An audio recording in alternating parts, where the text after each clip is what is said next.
Hi, Tim Cant here, and in this video we're going to take a look at a dubstep tracker made in WavTool for free online DAW. You can find a download with the project and samples in the video description, and if you like what you hear, please like and subscribe. For this track I took inspiration from the original dubstep sound, skippy, garage style percussion with half-time snares, dub inspired atmospherics and heavy jungleistic bass lines. The first sound I picked out was this snare, which already had quite a long tail on it. I wanted this to be a touch longer, so I did a convolution reverb with the Arundel Nave impulse response and a mix of 0.35. This plays on the third beat of each bar for that halftime feel.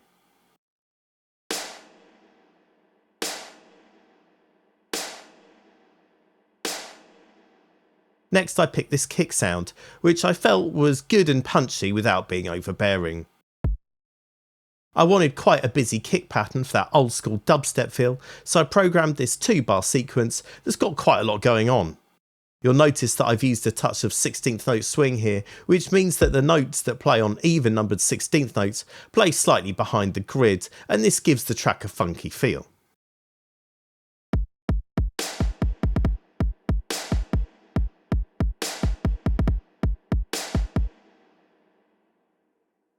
I also use similar levels of 16th note swing on the tops. The main toppy sound in this track is a shaker, and I wanted to give this one shot an organic feel, so I added a time delay effect with no feedback and a 123 millisecond delay. This gives us a single quarter repeat of the shaker sound whenever it's played, and when we play our pattern this helps it sound more like a real shaker.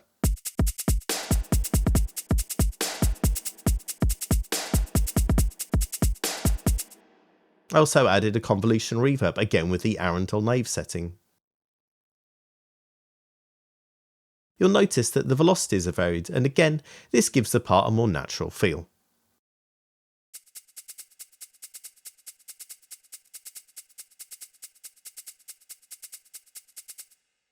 Next I have a closed tap, and this plays a part that's similar to the shaker but not identical, and this gets some rhythmic interplay going.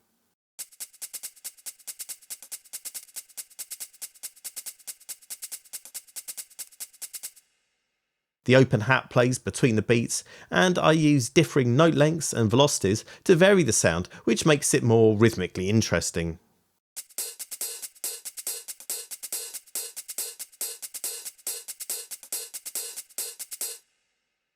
The ride part is extremely simple and just plays 8th notes.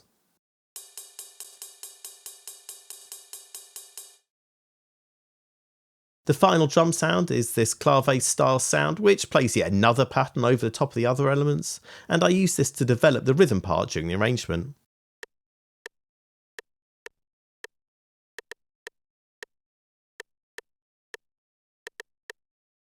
So now we have the complete drum part.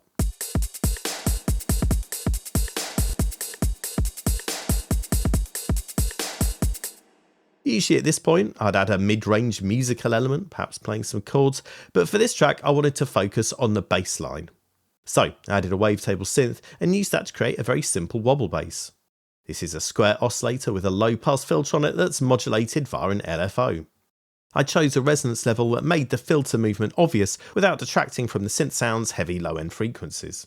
This plays a very straightforward bass line that hits the F, then the D sharp and E on the octave above.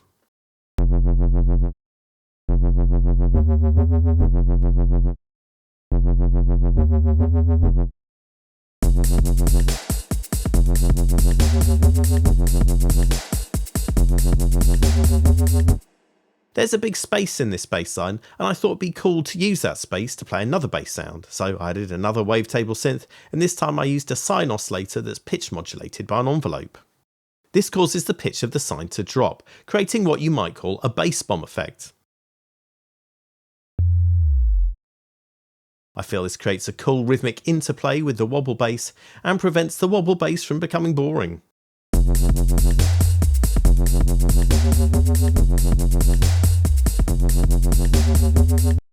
So These bass sounds are effective, but they're really quite simple, so I wanted something more atmospheric to help fill out the mids of the mix. So again, I added a wavetable synth track, and this time I used a sine tone. It sounds extremely basic on its own, but run through a convolution reverb, again with the Arundel Nave setting, sounds pretty atmospheric.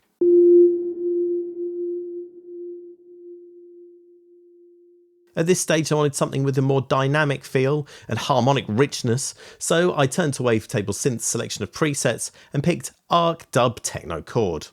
What's cool about this sound is that the filter cutoff frequency is tied to note velocity, so the harder you press a note, the more the filter opens. This means you can use it to make quite expressive dynamic parts. Even though I've only played this patch on a single pitch, the varying velocity levels give it a different feel each time it plays.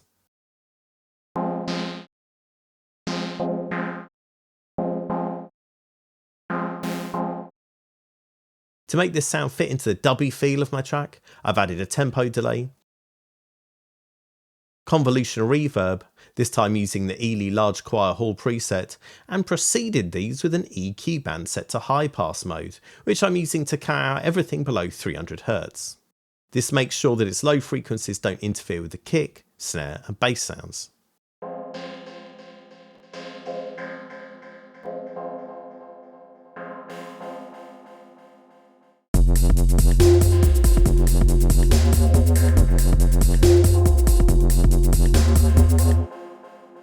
Now, thus far there's not too much melody going on in the track, which is fine and really appropriate for this style of dubstep, but I wanted to add a little touch of something melodic with a bit of a nod towards dubstep's garage roots, so I added the Wavetable Synths Arc House EM1 preset. This is a very simple part, playing just the minor third and the root, and the second time it plays there's a little rhythmic variation.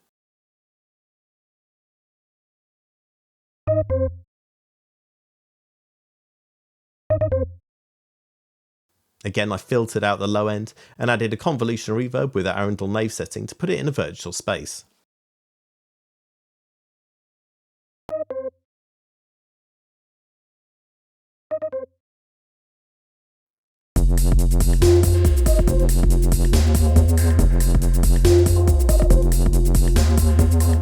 Now I had all the musical elements I wanted, I decided to add some sound effects which would add a little more atmosphere and also help creating a dynamic arrangement.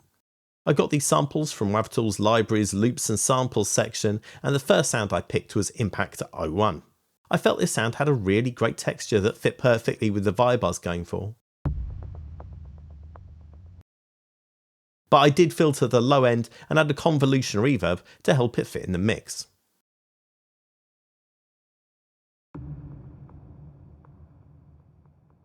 Airy WN Impact is just a simple white noise sweep, and I felt like I could use this as is with no processing necessary.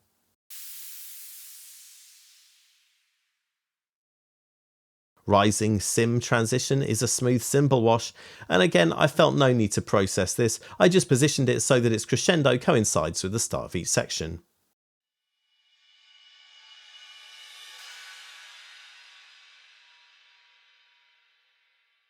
Now I wanted one more effect, something to signal the transition to a new part of the track, so I decided to create a kind of dub siren sound in Wavetable Synth. This isn't anything too wild, it's just a square oscillator with pitch modulated by envelope 2. This plays a couple of notes to get more interesting sound.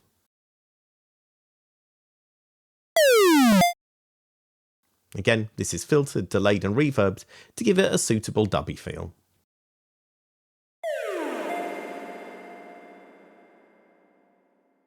Arrangement wise, this track starts quite stripped back and builds up to the bass dropping on bar 25, then elements are added and removed every 8 bars to keep things interesting, before winding down to an outro section that just features the bass bomb without the wobble bass. Let's have a playthrough of the track. I won't talk over this so you can hear what's happening.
You can open the project in the download with Open Project from Zip in the File menu.